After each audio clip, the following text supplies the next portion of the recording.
जी, अब हमने जो स्टार्ट करना है topic that is shock. Shock में जो है वो मैंने आपको डेफिनेशन और पैथोफिजियोलॉजी ऑलरेडी हैमर्स वाले वॉइस नोट में बता दी थी।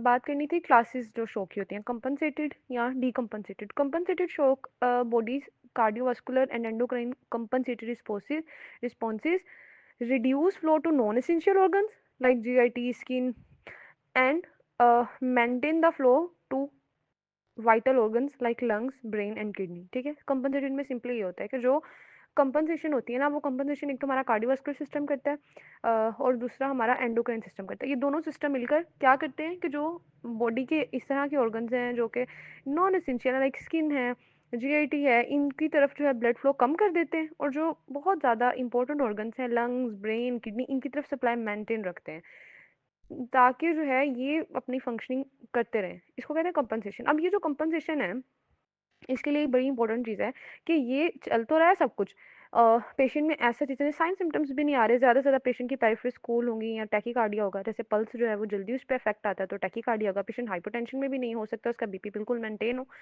लेकिन फिर भी क्योंकि कुछ ऑर्गन्स को अभी भी ब्लड नहीं मिल रहा, जैसे जीआईटी को, जैसे मसल्स को, जैसे स्किन को, उनमें तो एनारोबिक मेटाबॉलिज्म शुरू हो गया, उनको तो ऑक्सीजन नहीं मिल रही, एनारोबिक में चले गए, एनारोबिक की वजह से उन्हें लैक्टिक एसिड जमा हो रहा है, मेटाबॉलिक एसिडोसिस हो रही है। फिर हो सकता है उनमें से कुछ सेल्स जो है उनको ग्लूकोज बिल्कुल ही ना मिले तो उनकी लाइसिस शुरू हो जाए। ठीक है, वो एनारोबिक भी ना कर पाए, उनकी लाइसिस शुरू हो जाए और वो लाइसोसोम और वो सारा और वो पोटाशियम की वजह से हाइपरक्लीमिया शुरू हो जाए। अब कुछ ना कुछ बॉडी में सेल्स इस वक्त हाइपरक्लीमिया और मेटाबॉलिक एसिडोसिस कर रहे हैं कंपनसेटेड शॉक में भी। तो इसीलिए अगर ये कंपनसेटेड शॉक भी 12 आवर से ज़्यादा देर रहे तो ये multi organ failure, multiple organ failure और डेथ की तरफ इवन पेशेंट को लेकर जा सकता है। तो ये आपने पॉइंट याद रखना है। अच्छा, उसके बाद आ जाए जी डीकम्पनसेटेड शॉक की तरफ। डीकम्पनसेटेड शॉक वो है जिसमें कंपनसेटरी मैकेनिज्म एग्जॉस्टेड हो गए हैं, अब वो फेल हो गए हैं, अब उनसे चीज़ें संभाली नहीं जा रही, अब आपके हार्ट को, ब्रेन को और किडनी को भी इवन ब्लड कम मिल रहा है। ठीक है, क्योंकि ब्लड फॉल करता जा रहा है, ब्लड प्रेशर भी फॉल करता जा रहा है, तो इसको कहते हैं डीकम्पनसेटेड शॉक। इसकी फर्दर उन्होंने बना ली टाइप्स, माइल्ड, मॉडरेट और सिवियर। डीकम्पनसेटेड तब होगा जब ना कोई 30 to 40% तक आपका वॉल्यूम लॉस हो जाएगा। अच्छा, अब इसमें जो है वो बीपी फॉल करेगा, इसमें हाइपरटेंशन होगी। माइल्ड शॉक की अगर बात करें तो टैकीकार्डिया तो हो गई, वो तो कंपनसेटेड शॉक में था, शॉक में भी था, तो टैकीकार्डिया होगा, टेकिपनिया शुरू हो जाएगा। इसमें ना अब माइल्ड में यूरिन आउटपुट भी चेंज होना शुरू हो जाएगा, जैसे पहले अगर 40 था तो अब 40 से 30 के दरमियान कहीं आ जाएगा, माइल्ड चेंज आ जाएंगे यूरिन आउटपुट में भी, और पेशेंट को एंजाइटी भी होगी। ठीक है, अच्छा, लेकिन माइल्ड में अभी तक बीपी मेंटेन है। ठीक है, बीपी अभी तक माइल्ड शॉक में भी मेंटेन रहता है और पेरिफेरल कोल्ड होती है। मॉडरेट की अगर बात करें तो मॉडरेट में जो है यूरिन आउटपुट फॉल करता है, ज़्यादा फॉल करता है, 0.5 ml पर केजी पर और से बिलो चला जाता है, और पेशेंट जो है वो ड्राउजी होना शुरू होता है, कंफ्यूज होना शुरू हो जाता है, और ब्लड प्रेशर भी फॉल करना शुरू। तो मॉडरेट में क्या है, आपने इस तरह से चीज़ें याद रखनी है कि बीपी फॉल कर रहा है, ठीक है, और जो यूरिन आउटपुट याद रखना है 0.5 से कम हो गया, पेशेंट जो है उसकी मेंटल स्टेट भी खराब होना शुरू, वो ड्राउजी और कंफ्यूजन में चला गया। सिवियर शॉक की बात करें तो इसमें तो बहुत ज़्यादा टेकिकार्डिया, जैसे वो 140 से भी ऊपर चला गया था, हमने क्लासेस ऑफ हैमरेज में देखा था, तो इसमें बहुत ज़्यादा टेकिकार्डिया, हाइपोटेंशन भी, यूरिन आउटपुट एनयूरिया ही हो गया, नेग्लिजिबल, और पेशेंट जो है वो अनकॉन्शियस और लेबर्ड ब्रीथिंग। तो ये वही वाला है जो क्लास 4 हमने देखी थी ना हैमरेज की, 40% से भी ज़्यादा हैमरेज हो जाए तो वो फिर इतनी सिवियर कंडीशन हो जाती है। चलें, ये आपके पास क्लासेस देख ली शॉक की, और इन सब में आपने देखा कि कंपनसेशन में सिर्फ कूल पेरिफेरी थी, टैकीकार्डिया था। माइल्ड शॉक जो था डीकंपनसेटेड का माइल्ड, उसमें भी तकरीबन कूल पेरिफेरी टैकीकार्डिया ही था, बस उसमें थोड़े बहुत यूरिन आउटपुट में भी चेंजेस आए थे, यही फर्क आया था। मॉडरेट में जो था वो यूरिन आउटपुट ज़्यादा गिर गया था और इसमें हाइपोटेंशन भी शुरू हो गई थी और पेशेंट की मेंटल स्टेट भी खराब होना शुरू हो गई थी। ठीक है, और जो सिवियर शॉक है उसमें तो पेशेंट जो है वो बेचारा लॉस ऑफ कॉन्शियसनेस ही हो सकता है उसका, और साथ उसको बहुत ज़्यादा टेकिकार्डिया और उसको हाइपोटेंशन और ये सारा होगा। अब आ जाएंगे क्लासिफिकेशन ऑफ स्ट्रोक। क्लासिफिकेशन में सबसे पहले हाइपोवोलेमिक शॉक है, सबसे कॉमन ये शॉक है, हैमरेज के बाद हो जाता है, ब्लड लॉस के बाद। हैमरेज है वो ट्रोमा से हो सकता है, सर्जरी में हो सकता है, जीआईटी का हैमरेज, जैसे जीआईटी में upper GIT haemorrhage, lower GIT haemorrhage हम पढ़ते हैं सिस्टमिक में, रिट्रोपेरिटोनियल हैमरेज।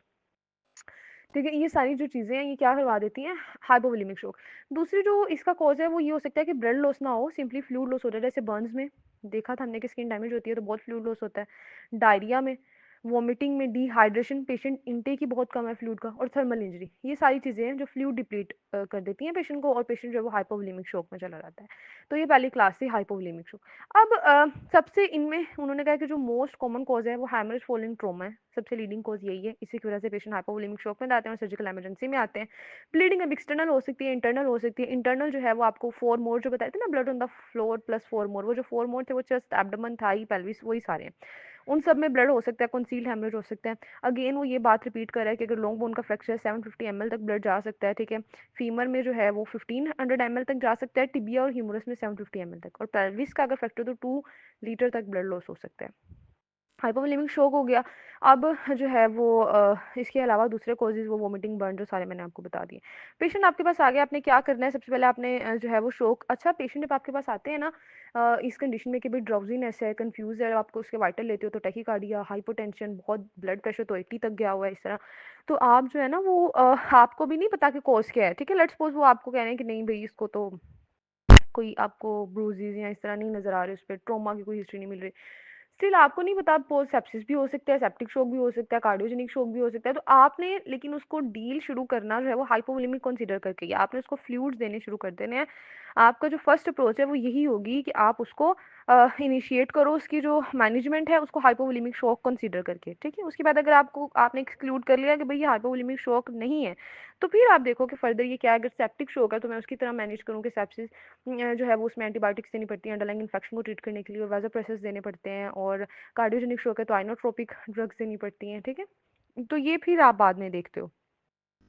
दूसरी चीज़ ये होती है कि जब आप रिससिटेट करना शुरू कर देते हो, साथ ही आप अगर वो हेमरेजिक शोक है तो आप उसका ब्लीडिंग पॉइंट ढूंढते हो। ये बड़ी इंपॉर्टेंट चीज़ है कि आपने ब्लीडिंग को भी रोक रहे हैं, ठीक है। ये नहीं कि आप उसको फ्लूइड देते जा रहे हो, ब्लीड ऑनगोइंग ब्लीड है तो फिर हमने पहले भी देखा कि फिर वो रिस्पॉन्स शो नहीं करते, फिर वो नॉन रिस्पॉन्डर या ट्रांजिट रिस्पॉन्डर बन जाते हैं, तो ऑनगोइंग ब्लीडिंग को भी रोक रहे हैं। अब पेशेंट आपके पास आ गया टीएलएस, पहले तो उसका एयरवे मैनेज किया, ब्रीदिंग सारा देखा, उसके बाद उसका जो अगर कोई विजुअल हेमरेज था उसको अरेस्ट किया, कंसील हेमरेज के लिए ई फास्ट स्कैन कराया, और उसके बाद जो है उन्होंने सारी ब्लीडिंग रोकने के तरीके जो हम ऑलरेडी हेमरेज में पढ़ चुके हैं, आप वो यहाँ पर लिख सकते हो। सारे सारे ट्रोमा पेशेंट में पेल्विक बाइंडर अप्लाई करना होता है जब तक आप पेल्विक फ्रैक्चर को एक्सक्लूड ना कर लो।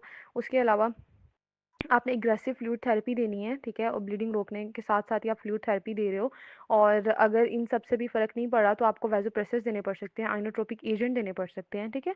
और एक चीज़ मैंने क्यों ऐसा कहा था कि आपने सबसे पहले फ्लूइड देने हैं, फिर आपने वैज़ोप्रेसिस का सोचना है, क्योंकि अगर आपने फ्लूइड नहीं दी और आपको पेशेंट को जो है वैज़ोप्रेसिस दे दिया डायरेक्टली, चाहे वो सेप्टिक शॉक का ही था, आपने वैज़ोप्रेसिस दे दिया तो उससे भी उसको नुकसान होना है, क्योंकि अभी उसके पास अगर इनफ वॉल्यूम ही नहीं है, ब्लड इनफ वॉल्यूम ही नहीं है जो वो पंप करे, उसके हार्ट को एक तो ब्लड नहीं मिल रहा, दूसरा हम हार्ट को कह रहे हैं भाई और कॉन्ट्रैक्ट करो, हार्ट का वर्कलोड और बढ़ा रहे हैं, तो इससे उसको फायदे की बजाय नुकसान होगा, ठीक है। तो पहले आपने फ्लूइड देने हैं, उसके बाद आप वैसोप्रेसर या जो भी आपने ड्रग देनी है। ये सारा सर्कुलेशन हो गया। डिसेबिलिटी में वही चीज़ें, कॉन्शियसनेस लेवल उसका, उसकी आई मोशन यानी पीपल के रिएक्शन देख लेंगे, उसका जो है मोटर फंक्शन, सेंसरी फंक्शन देख लेंगे। उसके बाद ही एक्सपोजर करके उसको complete head to toe examination किया जाएगा, केयरफुल एग्जामिनेशन करना है। और आपने एक चीज़ बड़ी इंपॉर्टेंट है, इन्वायरमेंट भी, क्योंकि इसे आता है आपने हाइपोथर्मिया से पेशेंट को बचाना है, ठीक है। उसको वार्म फ्लूइड देने हैं, उसको वार्म ब्लैंकेट देने हैं आफ्टर एग्जामिनेशन, अगर कोई एयर कंडीशन ऑन है एग्जामिनेशन रूम में उसको ऑफ करा देना है। नेक्स्ट है जी गैस्ट्रिक डायलिटेशन और डिकम्प्रेशन के, गैस्ट्रिक डायलिटेशन ट्रोमा पेशेंट में हो जाती है और इसकी वजह से हाइपोटेंशन में पेशेंट चला जाता है, डायलिटेशन की वजह से कार्डियक रिदमिया में इवन जा सकता है। तो आपने क्या करना है, गैस्ट्रिक डायलिटेशन से एस्पिरेशन का रिस्क भी इंक्रीज कर जाता है, ठीक है। आपने उसकी डीकम्प्रेशन करानी है, जो इतना डायलेट हो गया स्टमक उसको डीकम्प्रेस करना है, ठीक है। कैसे करना है, उसके स्टमक को इंट्यूबेट करें, उसमें ट्यूब डालें, एनजी ट्यूब डाल दें, उसको स्पाइल करें कंटेंट को। यूरिनिक कैथेटराइजेशन, ब्लैडर में आपने कैथेटर पास करनी है, इससे एक तो आपको बहुत ज़्यादा फायदा होगा, आप उसका यूरिन आउटपुट मॉनिटर करोगे जिससे पता चलेगा कि पेशेंट हमारी थेरेपी को कितना रिस्पॉन्स शो कर रहा है, ठीक है।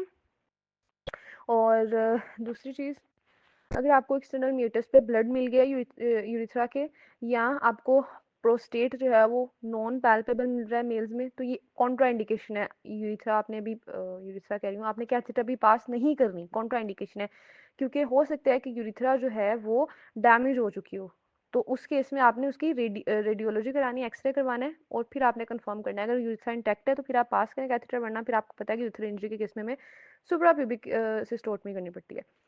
चलें, यहाँ पर हमारा हाइपोवोलेमिक शॉक कंप्लीट हुआ, हमने हमारे पास जो पेशेंट आया था उसको सारा मॉनिटर करने किया, और साथ साथ हम उसको हेमरेज को रोकते रहे, रेस्ट ऑफ हेमरेज किया, साथ हम उसको रिससिटेट किया, और जो है वो उसके अलावा वैसोप्रेसिस की भी ज़रूरत पड़ सकती है, बट अगर हम मेनली हाइपोवोलेमिक शॉक हो तो वो सिर्फ फ्लूइड देने से मेंटेन हो जाता है।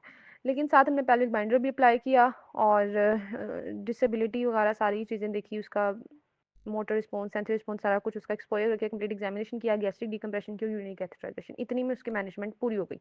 अब दूसरी जो टाइप है ना वो है distributive shock. Distributive shock second commonest type, यानी सबसे कॉमन था हाइपोवोलेमिक, दूसरा जो कॉमन है वो डिस्ट्रीब्यूटिव शॉक है। ये वो वाली चीज है जिसमें ना वास्कुलर टोन डिक्रीज करनी है, आपकी जो वेसल्स है ना उन्होंने इतना डायलेट कर देना है, टोन डिक्रीज करने की वजह से पेशेंट ने हाइपोटेंशन में चला जाना है, ठीक है, वेस्कुलर रेजिस्टेंस कम होनी है। अब जैसे ही वेस्कुलर रेजिस्टेंस कम होगी, अब जो हार्ट है ना उस बेचारे को काम ज्यादा करना पड़ेगा, क्योंकि उसको तो सिग्नल जाने हैं कि भाई हाइपोटेंशन है, ब्लड कम है, ब्लड कम है और ब्लड मिल नहीं रहा सारी टिश्यूज को, तो हार्ट को सिग्नल जाएंगे कि भाई तुम ज्यादा काम करो, हार्ट बेचारा कार्डियक आउटपुट उसका हाई हो जाएगा, ठीक है, तो वेसल्स टोन डिक्रीज करेगी, कार्डियक आउटपुट हाई होगा, ये चीज याद रखनी है। और पेशेंट हाइपोटेंशन में होगा। कॉजेज इसकी क्या हो सकती हैं, क्या ऐसा हुआ कि ब्लड वेसल इतना डायलेट, या तो सेप्सिस की वजह से, कोई बैक्टीरिया था, फंजाई, वायरस, कुछ भी था, या टॉक्सिक शॉक सिंड्रोम, ठीक है, वो जो स्टेफी ऑरियस की टॉक्सिन होती है वो करवा देती है, या एनाफाइलेक्टिक शॉक जिसमें हिस्टामिन रिलीज होती है, यानी किसी चीज से पेशेंट को एलर्जी थी, वो पेशेंट ने वो इनटेक कर लिया, अब वो इतनी सवेरे एलर्जिक रिएक्शन हुआ उसकी वजह से वेसल्स डायलेट कर गई, वो जो सारी हिस्टामिन और स्लो रिएक्टिंग सब्सटेंस और सारा कुछ रिलीज होता है। एक और कॉज की अगर स्पाइनल कॉर्ड की इंजरी थी, स्पाइनल कॉर्ड की इंजरी की वजह से सिंपैथेटिक टोन डिक्रीज कर गई, फिर सिंपैथेटिक टोन नहीं गई तो वेसल्स डायलेट कर गई। Endocrine cause, adrenal crisis, adrenal insufficiency, ठीक है, क्योंकि ये जो हार्मोन नहीं ना जब बनता कोर्टिसोल, तो जो वेसल्स है ना हमारी वो सही से रिस्पॉन्ड शो नहीं करती कैटेकोलामीन को, तो वो डायलेट कर जाती हैं। और टॉक्सिक नाइट्रोपेरोसाइड ये भी जो है वो डिस्ट्रीब्यूटिव शॉक, तो ये सारे मैंने आपको कॉजेज बताए, ये इंपॉर्टेंट है डिस्ट्रीब्यूटिव शॉक के कॉजेज, ठीक है। अच्छा, अब अगर आपके पास पेशेंट आ रहा है और वो सेप्टिक शॉक के साथ आ रहा है, सेप्टिक शॉक ज़्यादा कॉमन है हमारी जो है वो एरिया में, कि इन्फेक्शन के बाद पेशेंट जब इस शॉक में चले जाते हैं, तो कॉमनेस्ट फॉर्म है ये डिस्ट्रीब्यूटिव शॉक की। इसमें अब होता क्या है कि इन्फेक्शन हुआ, इन्फेक्शन की वजह से वेजोडाइलेशन होगी, हाइपोटेंशन हो गया और ऑक्सीजन नहीं मिल रही और सारा कुछ जो शॉक में यूजुअली हम पैथोफिजियोलॉजी पीछे देख कर आए हैं। अब आपने क्या करना है, इसकी ट्रीटमेंट कैसे शुरू करना है, सबसे पहले तो इसके जो मेनली प्रिंसिपल्स देख लेते हैं मैनेजमेंट के, कि आपने सबसे पहले पेशेंट को हीमोडायनेमिक सपोर्ट देनी है, ठीक है, यानी उसको फ्लूइड्स देने हैं। उसके बाद एडजंक्टिव थेरेपी देनी है। एडजंक्टिव थेरेपी में अब वैसोप्रेशर्स भी आ जाते हैं, आइनोट्रोपिक थेरेपी भी आ जाती है। उसके बाद आपने क्या करना है, अंडरलाइंग इन्फेक्शन को आइडेंटिफाई करके उसको ट्रीट करना है, ठीक है, अंडरलाइंग इन्फेक्शन को, क्योंकि वो जो है वो सेप्टिक शॉक उसने कॉज करवाया। अब आगे हीमोडायनेमिक सपोर्ट में देखें, तो हीमोडायनेमिक सपोर्ट में मैंने बताया कि आपने सबसे पहले क्या देने हैं, क्योंकि पेशेंट सेप्टिक शॉक का भी हो चाहे वो भी हाइपोवोलेमिया में जा चुका होता है, तो आपने उसको सबसे पहले फ्लूइड्स देने हैं, क्रिस्टलोइड्स, फ्लूइड ऑफ चॉइस है, क्रिस्टलोइड्स देने शुरू कर दो जिससे इंट्रावास्कुलर वॉल्यूम इंप्रूव होगा। एल्ब्यूमिन भी आप दे सकते हो, अगर सीवियर सेप्सिस है तो एल्ब्यूमिन दी जा सकती है, ठीक है। अर्ली जो गोल है उन्होंने कहा वो थेरेपी का ये है कि फर्स्ट 6 आवर्स में अगर आप थेरेपी दोगे तो बहुत मोर्टेलिटी का रेट डिक्रीज होगा, ठीक है। अच्छा, फर्स्ट 6 आवर्स में अब जो सेंट्रल वेनस प्रेशर है वो 8 to 12 तक आना चाहिए, जो मीन आर्टीरियल प्रेशर है वो 65 तक, यूरिन आउटपुट 0.5 तक एटलीस्ट आ जाने चाहिए मिलीलीटर पर केजी पर आवर।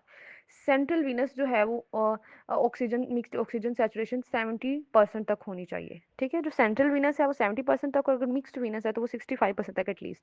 ये फर्स्ट 6 आवर्स में हमारे गोल्स होते हैं, इससे मोर्टेलिटी बहुत डिक्रीज करेगी।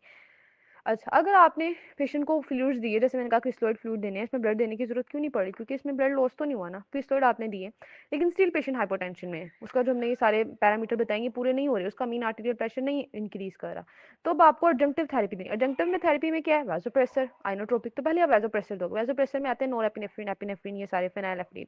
इनमें जो ड्रग ऑफ चॉइस है ना वो नोरेपिनेफ्रिन है, नोरेपिनेफ्रिन ड्रग ऑफ चॉइस है, ये आपने पेशेंट को देनी है। और वैसोप्रेसर भी हम यूज़ कर सकते हैं, वैसोप्रेसर जो है वो नोरेपिनेफ्रिन के साथ मिलाकर यूजुअली यूज़ कर रहे होते हैं, अकेला इसको वैसोप्रेसर नहीं हम दे रहे होते, सिंगल इनिशियल वैसोप्रेसर नहीं देते इसको, एडजंक्टिव के तौर पे यानी नोरेपिनेफ्रिन के साथ मिलाकर दे सकते हैं, ठीक है। अच्छा, डोपामिन जो है ये नोरेपिनेफ्रिन का अल्टरनेटिव है, यानी कि नोरेपिनेफ्रिन ने रिस्पॉन्स नहीं शो किया तो हम क्या देंगे, हम डोपामिन दे सकते हैं, ठीक है। और पॉजिटिव आइनोट्रोप की बात, लेकिन डोपामिन की ना डोज हाई देनी होती है, क्योंकि लो डोज देना है इसने जाकर खुद वैसोडाइलेशन करवानी शुरू कर देनी।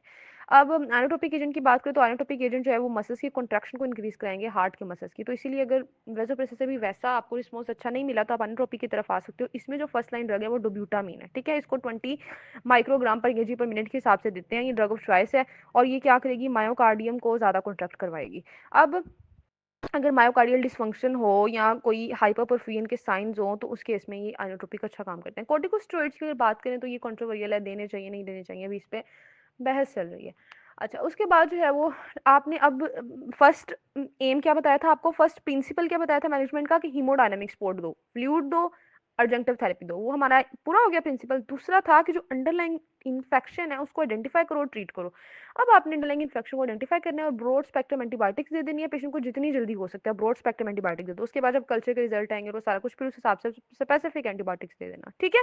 तो आपने 2 ब्लड कल्चर लेने हैं, 2 पेरिफेरल ब्लड कल्चर्स लेने हैं 5 मिनट अपार्ट, ठीक है। और ये फर्स्ट डोज ऑफ, अच्छा ये बड़ी चीज़ इंपॉर्टेंट है कि आपने फर्स्ट एंटीबायोटिक डोज देने से पहले ही 2 ब्लड कल्चर ले लेने हैं 5 मिनट अपार्ट।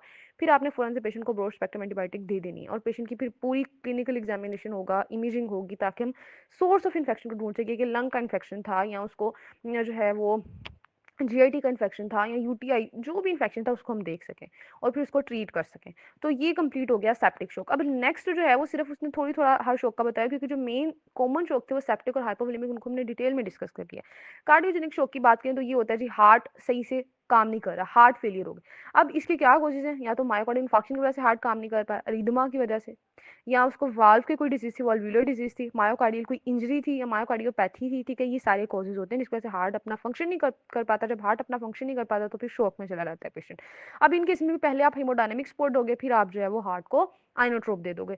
ऑब्स्ट्रक्टिव शॉक की बात करें तो ऑब्स्ट्रक्टिव शॉक में हर वो कॉज आता है जो कि हार्ट की मैकेनिकल ऑब्स्ट्रक्शन करा देते हैं। ऑब्स्ट्रक्टिव नाम से ना कि मैकेनिकल ऑब्स्ट्रक्शन होगी चैम्बर की और हार्ट में ब्लड फिल नहीं हो पाएगा।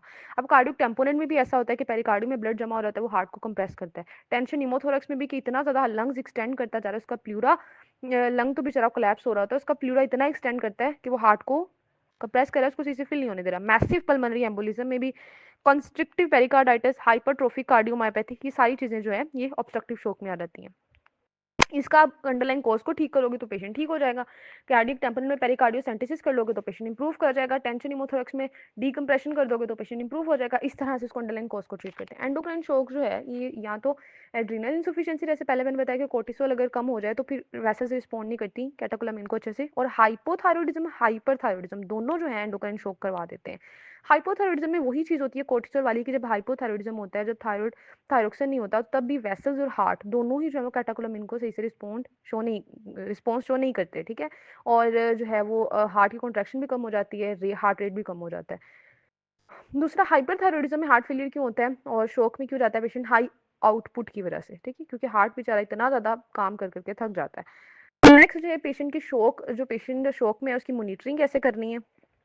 चलिए ये जो ना लास्ट वाले टॉपिक्स हैं ये हम नेक्स्ट वॉइस नोट में देखते हैं।